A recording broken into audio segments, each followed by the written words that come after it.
Assalamualaikum warahmatullahi wabarakatuh. Perkenalkan, nama saya Safira Aulia Herunisa. Saya dari Universitas Bina Sarana Informatika Depok, Fakultas Komunikasi dan Bahasa. Di sini saya ingin mempresentasikan hasil analisa saya tentang keberhasilan dan kegagalan. Keberhasilan usaha adalah keadaan di mana usaha mengalami peningkatan dari hasil yang sebelumnya. Keberhasilan usaha merupakan tujuan utama dari sebuah perusahaan, di mana segala aktivitas yang ada di dalamnya ditujukan untuk mencapai suatu keberhasilan. PT Cimory diawali oleh rasa simpati Bambang Sutantio selaku pendiri dari perusahaan tersebut. Bambang Sutantio saat melakukan Corporate Social Responsibility atau CSR mendengarkan keluh kesah para peternak sapi Cisarua Bogor yang merasa kesulitan untuk memasarkan produk susu yang mereka panen. Mengetahui fakta tersebut, Bambang Sutantio berkeinginan untuk mengolah susu para peternak sapi tersebut menjadi produk olahan yang siap untuk dikonsumsi. Hal ini pula lah yang memunculkan ide untuk membuat produk olahan susu seperti yogurt dan susu segar siap minum. Memiliki tujuan awal untuk memproduksi yogurt, Bambang Sutantio memulai bisnis olahan susunya dengan mendirikan sebuah produk susu berskala kecil dan diberi nama Cisarua Mountain Dairy. Dalam membangun pabrik susu tersebut, Bambang Sutantio menggandeng kerja sama dengan KPS atau Koperasi Produsen Susu Giritani. Mulai saat itulah pabrik susu milik Bambang Sutantio tersebut menjadi sumber rezekinya dan juga para peternak sapi di daerah Cisarua Bogor. Berdasarkan kesepakatan kerjasama tersebut, Bambang Sutantio mendapatkan harga jual dari produk susu olahan yang dihasilkan melalui pabrik kecil-kecilannya. Melalui kesepakatan itu pula, Bambang Sutantio berkomitmen untuk meningkatkan kualitas produk olahan susu yang dibuat. Awal mula strategi penjualan Cimory demi menggait banyak konsumen juga terbilang tidak mudah. Cimory berusaha mempercepat pemasaran produk mereka dengan menjajakan dagangan ke beragam lembaga serta ke sekolah di daerah sekitar pabrik. Cimory juga tidak segan untuk mengajak calon konsumen untuk merasakan terlebih dahulu citra rasa serta kualitas produk olahan susu buatan mereka. Pola promosi open door inilah yang membuat produk Cimory, terutama susu dan yogurt Cimory, cepat disukai oleh masyarakat dan diyakini sebagai produk olahan susu dengan kualitas terbaik. Variasi produk olahan susu Cimory juga diperkaya dengan membuat produk yogurt dan susu segar berkemasan dengan aneka pilihan rasa.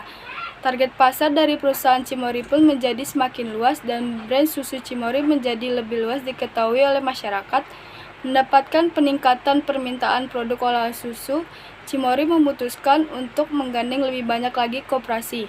Tak tanggung-tanggung, Cimory mengajak kerjasama hingga 5 koperasi lainnya yang tersebar di Kabupaten Bogor, Cianjur, dan juga Sukabumi. Saya akan menganalisa keberhasilan suatu produk. Cimory yogurt sangat banyak dikonsumsi banyak orang seperti anak kecil dan orang dewasa. Sangat suka meminum Cimory yogurt karena rasanya sangat enak, banyak varian rasanya dan teknologinya sangatlah canggih dan kebersihan sangat dijaga. Tidak hanya Cimory yogurt saja, bahkan ada susu Huate Cimory yang enak dan ada Momoroll cake Cimory. Kegagalan usaha adalah kemunduran atau tidak adanya kemajuan suatu usaha yang kurang memperhatikan aspek dalam usaha. Perusahaan Cimory yogurt ini awalnya bisa dikatakan gagal. Teknologi yang memadai di zaman dulu membuat banyak susu yang terbuang gitu saja. Pasalnya sehabis diperah dari susu tersebut hanya bisa bertahan beberapa jam saja. Padahal untuk menjual susu sampai di tangan konsumen itu membutuhkan waktu. Selain tantangan tersebut, susu lokal yang diproduksi bakal orang terkaya di Indonesia tersebut harus bersaing dengan merek internasional yang harganya jauh lebih murah daripada produksi dalam negeri. Sabana Bunda pun berpikir keras bagaimana caranya mengawetkan susu tersebut tanpa merusak khasiatnya.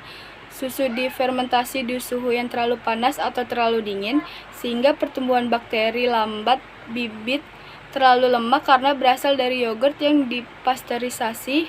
Akibatnya tidak terdapat cukup bakteri untuk mengubah susu menjadi yogurt. Susu fermentasi terlalu rendah di bawah 25 derajat Celcius berakibat keseimbangan serta kelakuan L. bulgaricus dan S. thermophilus dalam yogurt terganggu. Menganalisa dari suatu kegagalan produk. Karena zaman dulu kurang melakukan teknologi yang canggih dan kualitasnya rasanya kurang banyak dan produksinya sangat tidak menarik. Strategi pemasaran Cimory Yogurt. Cimory Yogurt telah memiliki strategi pemasaran yang sederhana, walaupun tidak dilakukan oleh PT Cimory sendiri, tetapi disusun oleh manajemen di PT Makrosentra Niaga Boga. Perusahaan tersebut menangani distribusi pemasaran makanan dan minuman dari perusahaan-perusahaan yang juga bergabung dengan Makro. Selain melalui PT Makrosentra Niaga Boga, Cimory Yogurt juga memasarkan melalui media cetak, media elektronik, dan media sosial dengan sasaran para remaja yang aktif di media tersebut. Kesimpulannya, kita tidak mudah untuk membesarkan bisnis yang sangat baik karena banyak modal sehingga bisa maju dan sukses sampai internasional. Banyak yang harus melewati rintangan terhadap penjualan yang dilakukan dan bisa melakukan kerjasama kepada perusahaan agar bisa maju dan sukses. Sekian dari saya. Wassalamualaikum warahmatullahi wabarakatuh.